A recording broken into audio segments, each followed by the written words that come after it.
On today's episode of the DeRaud-Messinger Show, we make our Texas high school football round 4 playoff picks. High school football fans, don't forget to like and subscribe for more content. It's greatly appreciated. So to begin, Dylan, the first game is a clash between two state powerhouses, between number 17 Allen and number 3 Southlake Carroll. What do you think about this game? Well, Devon, Allen, obviously against Euless Trinity, proved me wrong. They went ahead and won that game. My record not looking good on these picks, especially after last week. Got a few matchups there that didn't go so well, especially the game after this. But Allen did leave an impression on me. Their offense obviously is looking great. Their defense, got turnovers at the right time, put pressure on Euless Trinity as well. So they looked good out there. Now again, though, Southlake Carroll, that's a whole nother beast. They're just coming off a 52-0 win over Louisville. That's a game they should have won, and they won it convincingly. Owen Allen impressed with 100-plus yards.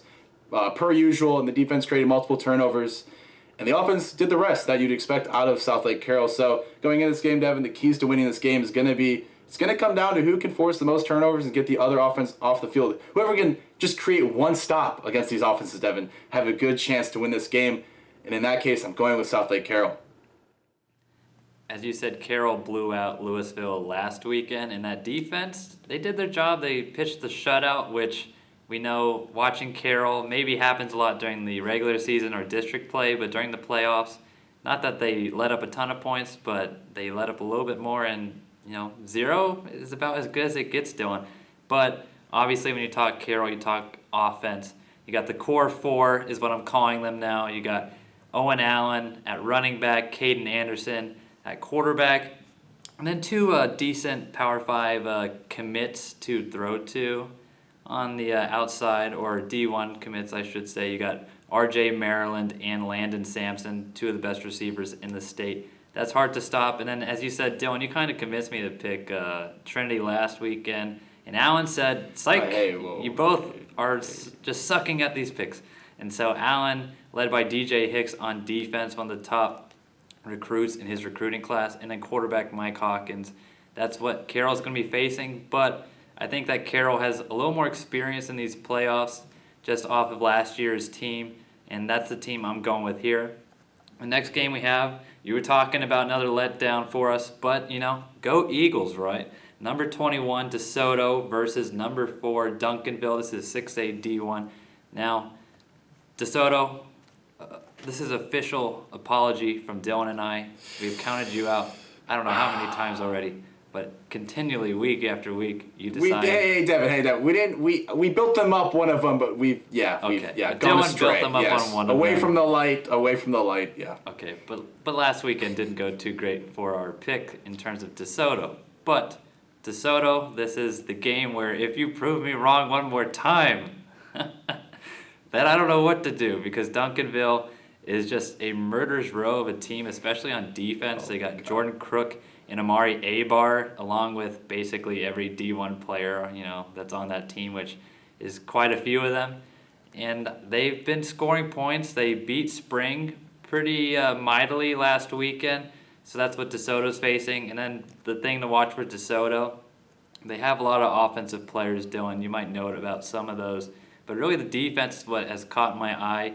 Cornerback Devon Bobby. Yeah, I love the Devon name. Devon Bobby's been doing work in the secondary, and that's going to have to be a key player for DeSoto. Duncanville's been airing it out a little bit more in these playoffs.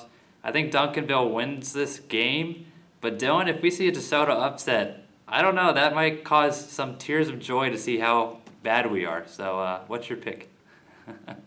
Devon, if DeSoto wins next week, I'm going to show up to our next picks video with the DeSoto hat on, because they just deserve it.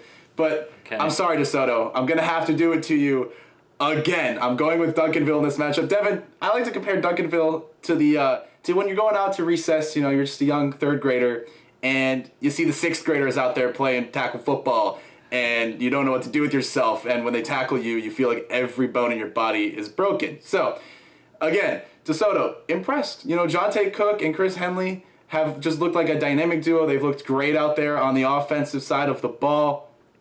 And this defense for DeSoto is no joke as well. The secondary especially, I know we've talked about them a lot in these past 2 matchups. They're legit. But again, Devon, this Duncanville team on average has allowed 5 points per game in these playoffs. They have a great rushing attack that keeps any offense off the field, and they can just really work the clock. And a lot of times they don't even need to because they're already up 50 by the third quarter. So I'm going with Duncanville. If DeSoto wins this week, though, that's going to be monumental. Next we got 6A D1, number 10 Atascocita versus number 7 North Shore. Devon, this is another rematch from the regular season.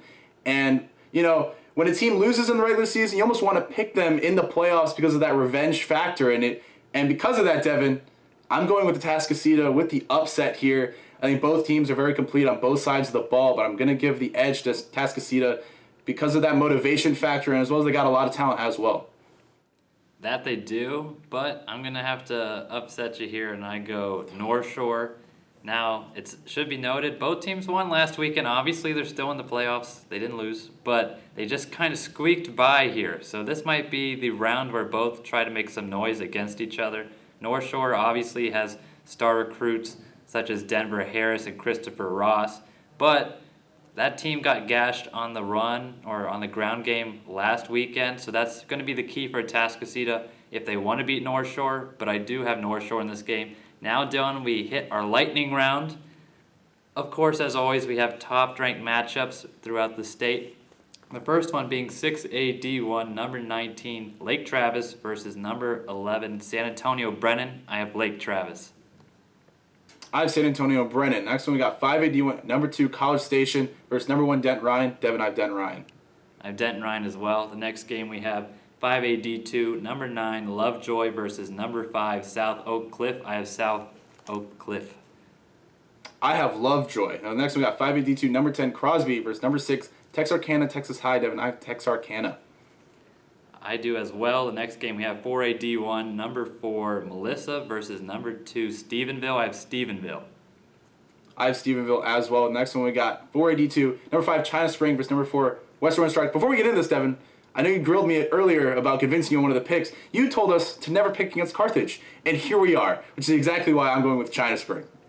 And that is coming from the channel's biggest Carthage truthers, so take that with you. Well, I have China Spring as well. Next game we have 3A D1, number 4 West versus number 3 Mount Vernon. We have one subscriber that loves to talk about Mount Vernon, so this pick is for you. I got Mount Vernon. Yes. And I have Mount Vernon as well. The next one we got 3A D2, number 9 Abernathy versus number 6 Lubbock Roosevelt. Devon, I have Lubbock Roosevelt. I have Abernathy in this one. The next game we have 3A D2, number 4 Holiday versus number 2 Gunther. I have Gunther. I have Gunther as well. The next one we got 2A D1, number 2 Shiner versus number 1 Refugio. Devon, this is a tough one, but I'm going with Refugio. Okay, I say this is the state title determiner game. The winner of this, I think, wins the title, and my preseason pick was Shiner, so I'm sticking with that. I got Shiner. Next game we have 2A D2, number 9 Wellington versus number 5 Stratford. I have Stratford. I have Stratford as well. And we got 2A D2, number 4 Albany versus number 3 Winters. Devon, I have Albany. I have Albany as well. Next game we have 1A D1, number 3 Abbott versus number 1 May. Number 1 May has been pretty unbeatable this year. I got May. I have May as well. Short and simple. Next one we got 1A D2, number 10 Klondike versus number 1 Motley County. Devon, it pains me to pick against Klondike here, but I'm going with Motley County. Yeah, I'm sorry that you had to do that. I also have Motley County as well. And in our last game, 1A D2, number 3 Richland Springs versus number 2 Strawn. I have Strawn. I have Strawn as well. And who do you have in this round of the playoffs? Let us know down below. Don't forget to like and subscribe, and have a great rest of your day.